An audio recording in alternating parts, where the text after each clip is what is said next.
My name is Charlotte Hayes. I'm 36 years old, an accountant, and for the last decade I thought I had a steady, ordinary life. I lived in Portland, Oregon, in a small but cozy apartment with my husband Mark. We had been married 10 years, long enough to build routines, inside jokes, and memories that felt permanent. Sure, we had our ups and downs like any couple, but nothing that ever seemed unmanageable. I thought we were safe. I thought I was safe. The morning of my younger brother Dylan's wedding began like a celebration. He was marrying Victoria, a woman he had adored for years, and the whole family had been buzzing for weeks. My parents were flying and the venue was decorated, and I had even helped pay part of the deposit to make things easier for him. As his big sister, I was proud to stand beside him, proud to see him take this next step. I slipped into my dress, smoothed my hair, and tried to quiet the nervous excitement fluttering in my chest. Then my phone buzzed. I expected a message from Mom or the florist, but the screen showed an unknown number. "Don't go to your brother's wedding. Check your husband's garage." That was all it said. No punctuation, no name. Just cold gray text that landed like a stone in my stomach. At first I told myself it was a prank, maybe even a scam, but the words clung to me, circling in my head. Don't go to the wedding.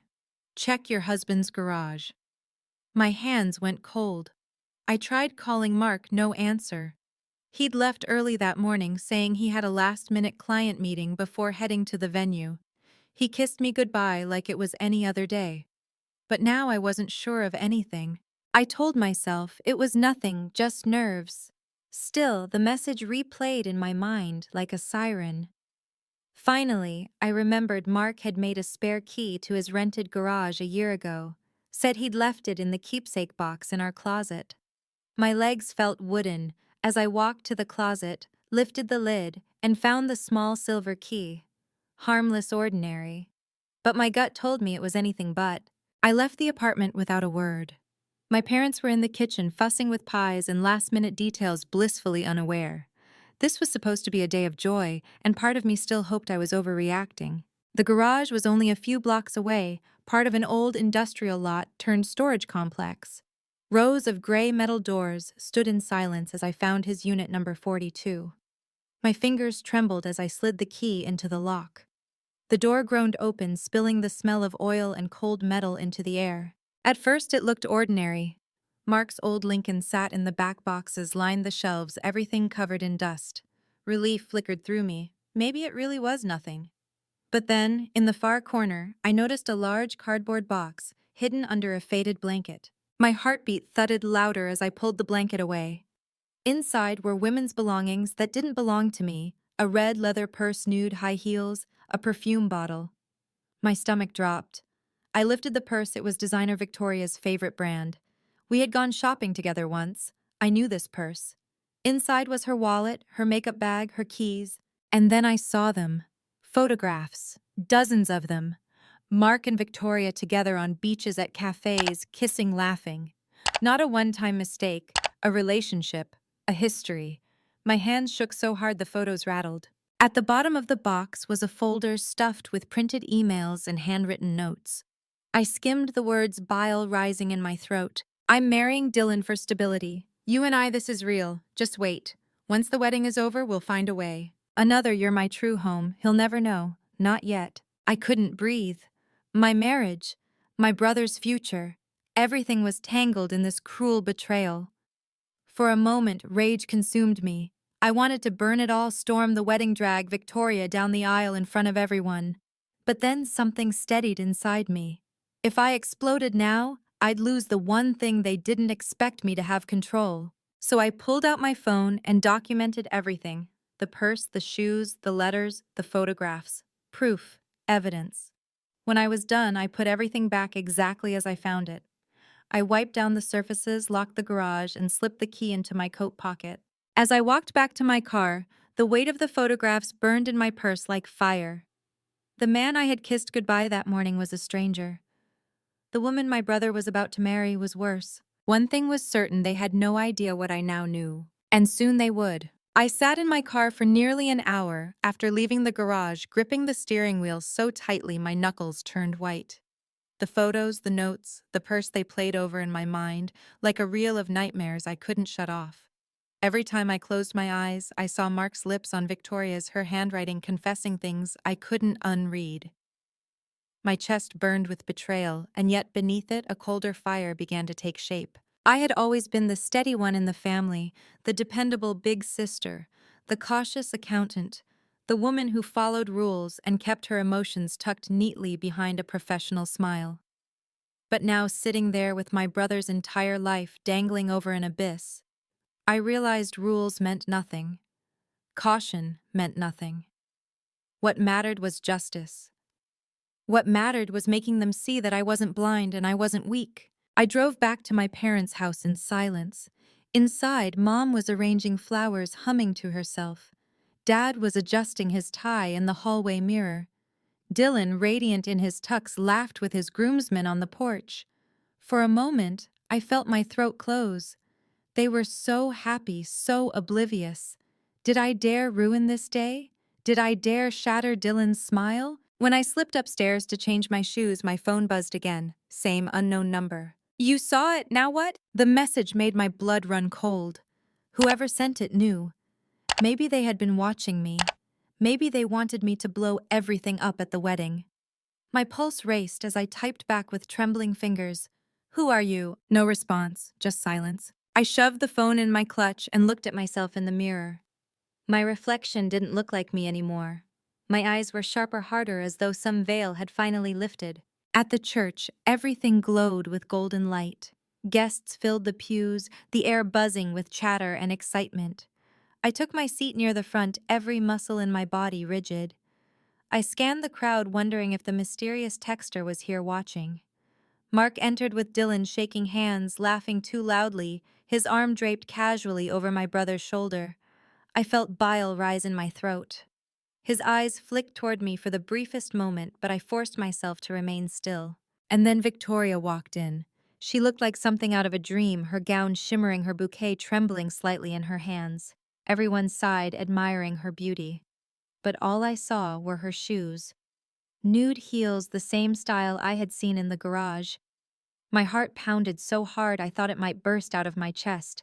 The ceremony blurred. I barely heard the vows, the prayers, the music. My thoughts churned too loudly. Every I do felt like a dagger. When they finally kissed, the room erupted in applause. I clapped with everyone else, my hands mechanical, my face a mask. At the reception, I moved like a ghost. Laughter surrounded me, glasses clinked. Dylan beamed as he twirled his new bride on the dance floor. Mark hovered nearby, playing the devoted husband, kissing my cheek, as if nothing had happened. The weight of my secret pressed down harder and harder until I thought I might scream. That was when Aaron, an old family friend and Dylan's best man, cornered me by the bar. His voice was low, urgent. "Charlotte, you need to be careful." I blinked at him. "What are you talking about?" He leaned closer, eyes flicking toward Mark and Victoria across the room. "I saw things, heard things. I didn't know how to tell you." My chest tightened. "It was you," I whispered. "The texts." He didn't confirm, but the look in his eyes told me enough. "You can't let them get away with this," he said. "But not here. Not tonight. Dylan doesn't deserve this kind of ruin on his wedding day. Wait. Build your case. Make it undeniable." Tears stung my eyes. He was right. As much as I wanted to drag Victoria off the dance floor and show Dylan the photos, the letters, the truth, I couldn't. Not today. So I smiled through the toasts. I danced when asked. I hugged my brother tightly, whispering, "I'm proud of you," though my voice cracked with the weight of what I knew. Victoria smiled back at me, her eyes gleaming with something that felt like triumph. My nails dug into my palms. By midnight, when the newlyweds drove away with sparklers lighting their path, I stood in the shadows, my jaw clenched. This wasn't over, not by a long shot. When Mark tried to take my hand, I pulled away. His smile faltered, and for the first time I saw fear flicker in his eyes. The morning after the wedding, I woke to the sound of Mark whistling in the kitchen. For years, that sound had been comforting, part of our ordinary rhythm, but now it made my skin crawl. He set a plate of scrambled eggs in front of me with a smile that looked too easy, too rehearsed. "Crazy night, huh?" he said lightly. "You looked beautiful." I forced a polite smile, though inside bile churned. I wanted to fling the plate at his face, to scream about the photos and the purse and the notes. But Aaron's words echoed in my head, "Not here, not tonight, build your case." So I played along, yeah, it was beautiful. He kissed my forehead and left for work, his cologne hanging heavy in the doorway. I sat alone at the table staring at the eggs until they went cold, my chest burning with the effort of silence. That week I became an actress in my own life. Every word, every gesture with Mark was calculated. I smiled at him, cooked dinner, asked about his day. Meanwhile, I built my case. Late at night while he snored beside me, I scrolled through bank statements, phone bills, and old emails. I found credit card charges that didn't make sense, hotel bookings, expensive dinners, jewelry I had never seen. I took screenshots, forwarded them to myself, built a hidden folder that grew heavier each day. During the day, I visited the garage again, each time photographing more evidence. I scanned Victoria's notes until the words burned into my memory. The depth of their deception staggered me. This wasn't some fleeting affair, it was a plan, a future, and I was the obstacle they had been quietly erasing. The hardest part was looking at Dylan. He called me after the honeymoon, glowing with happiness, asking if I thought Victoria seemed nervous during the vows. I swallowed the truth, told him she was radiant, perfect. Every word tasted like poison. I told myself I was protecting him by waiting, but waiting also meant watching him fall deeper into a lie. One night, Aaron called. His voice was low, urgent. "They're getting careless," he said. "I saw Mark leaving her apartment downtown. Same building, same car. They think no one's watching." I closed my eyes, my hands trembling around the phone. "Thank you," I whispered. "You can't hold it forever, Charlotte," he said gently. "At some point, Dylan deserves to know." I knew he was right. But I also knew timing was everything. If I confronted them without absolute proof, they would twist it, deny it, make me the villain. I couldn't let that happen. 2 days later, I found my chance. Mark came home late, claiming he'd been stuck in traffic. But his jacket smelled faintly of Victoria's perfume, the same one I had found in her purse in the garage. I smiled sweetly, took the jacket from him, and when he went upstairs, I checked the pockets. There it was, a hotel room keycard. My pulse raced as I slipped it into my purse. The next morning, while he was at the gym, I drove across town to the hotel. The receptionist gave me a wary look when I asked if the card was still active. She scanned it, nodded. "Yes, ma'am. Room 517. I thanked her and walked away, my legs shaking. I didn't go up. Not yet. But I had the proof. That night I placed the card gently on Mark's pillow. He froze when he saw it, the color draining from his face. "What's this?" I asked, my voice calm, too calm. His mouth opened and closed like a fish gasping for air. It's not what you think." I tilted my head. "Then what is it?" He stammered something about a client meeting, about using the room for privacy, about paperwork. Lies flimsy and transparent. I let him spin his web, and when he was finished, I simply smiled. "Okay," I said softly, "if you say so." The fear in his eyes deepened. He knew I didn't believe him. He knew something had shifted. That night, I lay awake beside him, listening to his uneven breathing. I thought of Victoria, smug in her wedding gown, clutching Dylan's hand like she hadn't already given herself to someone else. Rage burned in my chest, but beneath it, something sharper glimmered. Revenge wasn't just about exposing them. It was about timing it so perfectly that when the truth landed, it shattered everything they thought was secure. I would not just reveal their betrayal. I would let them build their false kingdom higher and higher, so when it fell, the crash would destroy them completely. The weeks that followed were the hardest of my life. Each day I carried the weight of betrayal like a stone pressed against my ribs. Mark played his role as though nothing had changed, bringing me flowers, cooking dinner, touching my arm in passing. But I could see the nervous flicker in his eyes, the way his hand twitched when he reached for his phone. He knew I knew, he just didn't know how much. I let him live in that fear. Let him wonder if every smile I gave him was real or a mask. Meanwhile, Dylan and Victoria glided through their newlywed bliss, hosting dinners, posting photos online with captions about forever. Each picture made me sick. But still, I waited. I wanted them to feel untouchable, invincible. Because the higher they climbed, the harder the fall would be. My chance came sooner than I expected. Dylan invited the whole family to a celebratory dinner at their new apartment. "Just us," he said proudly over the phone, "a chance to toast this new chapter." Perfect. I arrived with a bottle of wine and a heart that hammered like a war drum. The apartment was pristine, decorated in soft golds and creams. Victoria floated around in a silk blouse, her hand brushing Mark's arm a little too easily as she passed him a glass. Dylan, oblivious, beamed at everyone, his pride radiating through the room. We sat at the table, laughter flowing. Plates clinked, glasses were raised. I smiled, I nodded, I even laughed when appropriate. But inside I was coiled tight, waiting for the moment to strike. When the plates were cleared, Dylan lifted his glass. To family, he said warmly. To loyalty. To love. The words hit me like a slap. I set my glass down slowly. Loyalty, I repeated softly. My voice carried just enough weight to hush the room. Victoria's smile froze. Mark's fork clattered against his plate. I reached into my bag and pulled out the manila folder I had prepared, photos, receipts, printed emails, everything neatly arranged. I laid it gently in the center of the table. "What's that?" Dylan asked, confusion knitting his brow. I looked at him, my throat tight. Proof. Victoria's face went pale. Mark shifted in his chair, his jaw clenching. I slid a photo free and placed it before my brother. Mark and Victoria kissing outside a hotel. His hand in her hair, her smile unmistakable. Dylan's hand trembled as he picked it up. What is this?" His voice cracked. "Not a one-time mistake," I said softly. "A history. They've been together for years, Dylan, even as you planned this wedding, even as you said your vows." Victoria stood abruptly, her chair screeching. "She's lying. This is fake photoshopped." Really, I reached for another photo, this one time-stamped. Then the emails. Then the receipts.